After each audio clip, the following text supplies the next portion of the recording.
오늘 영상에서는 반려동물을 키우는 분들이 꼭 알아야 할 반려동물 피부병 증상에 대해 완벽하게 정리해 드릴게요. 사실 강아지나 고양이는 말을 못하니까 몸에 이상이 있어도 말로 표현을 못하잖아요.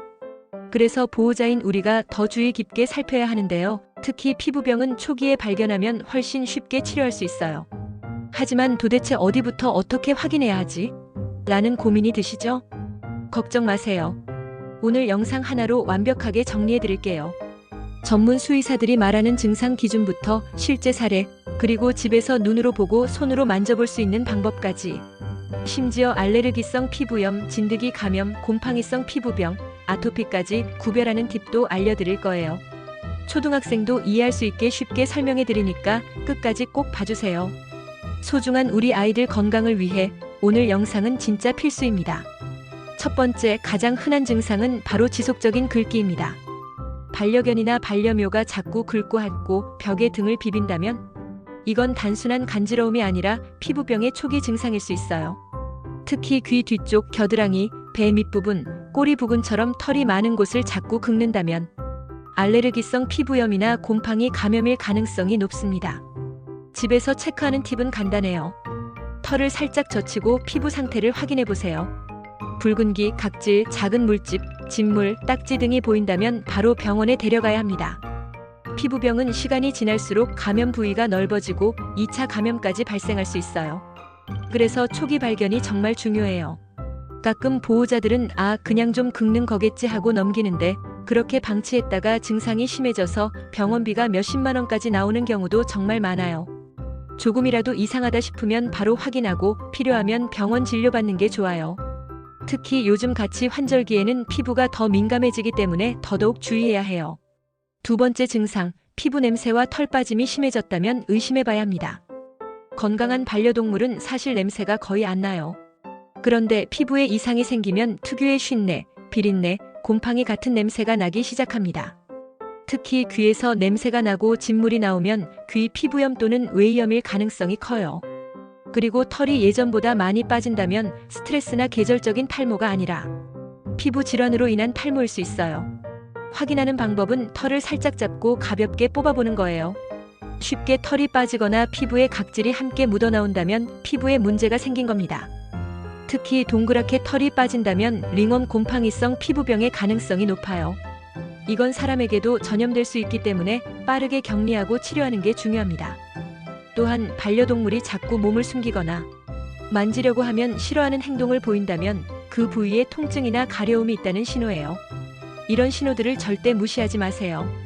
우리 아이들은 말은 못해도 행동으로 다 표현하고 있거든요. 세 번째, 피부색 변화와 딱지, 염증은 곧바로 확인해야 할 경고 신호입니다. 정상적인 피부는 색이 일정하고 촉촉한데요. 피부가 붉어지거나 색이 진해졌다면 염증 반응이 진행 중이라는 뜻이에요. 또한 피부에 딱지나 껍질이 생긴 경우 이미 피부가 손상되었거나 감염이 시작된 상태일 수 있어요. 특히 아토피 피부염의 경우 피부가 검게 착색되거나 건조해지고 두꺼워지는 증상이 함께 나타납니다. 반려동물의 배 쪽이나 다리 접히는 부위를 중심으로 잘 살펴보세요. 만약 피부가 울퉁불퉁하거나 만졌을 때 굳은 살처럼 느껴진다면 이미 병이 꽤 진행된 상태입니다. 이때는 집에서 관리하기보다 빠르게 병원에 가서 정확한 진단을 받아야 해요. 항생제 치료나 스테로이드 연고가 필요한 경우도 많거든요. 피부색 변화는 단순한 미용 문제가 아니라 면역 이상, 호르몬 문제일 수도 있어서 절대 방치하면 안 됩니다. 또한 드물게는 종양이나 피부암의 초기 증상일 수도 있기 때문에 전문가의 확인이 필요해요. 네 번째는 피부에 작은 혹이나 이상한 돌기가 생긴 경우입니다. 간혹 반려동물을 쓰다듬다 보면 피부에 뭔가 만져질 때가 있죠? 이게 단순한 종기일 수도 있지만 때로는 지방종, 낭종, 피부 종양일 수도 있어요. 특히 빠르게 커지거나 표면이 울퉁불퉁하고 누르면 통증을 느낀다면 위험 신호일 수 있습니다.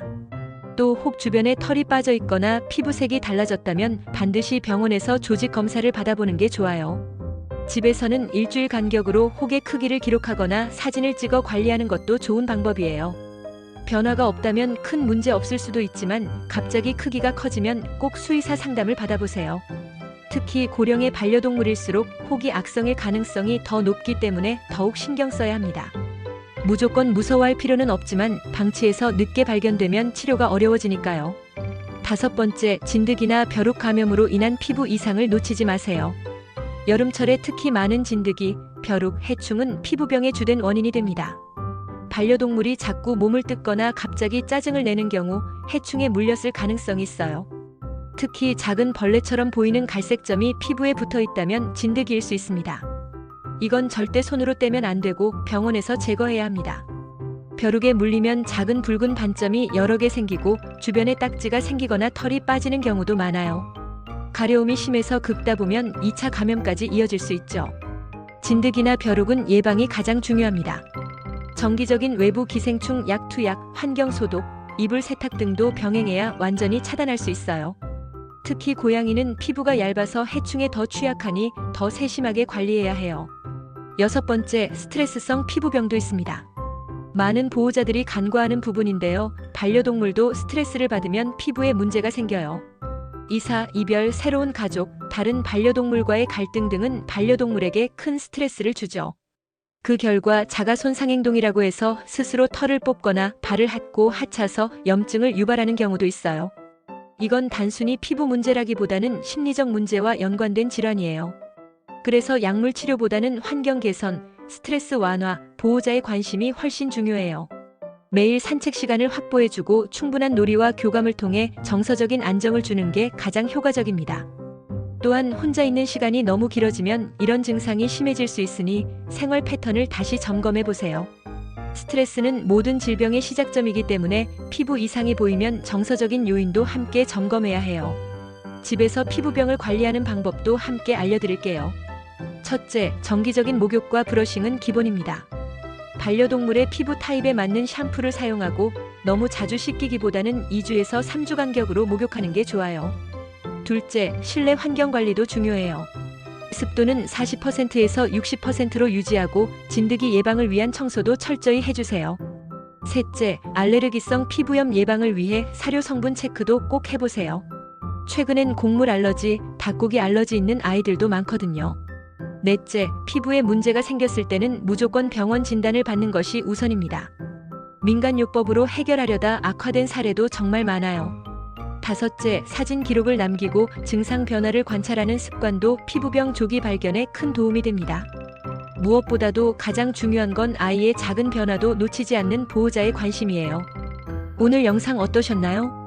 반려동물의 피부병 결코 가볍게 넘겨선 안 되죠. 조기 발견과 꾸준한 관리만이 우리 아이들을 건강하게 지켜줄 수 있습니다. 집에서도 쉽게 확인할 수 있는 방법들 오늘부터 실천해 보세요.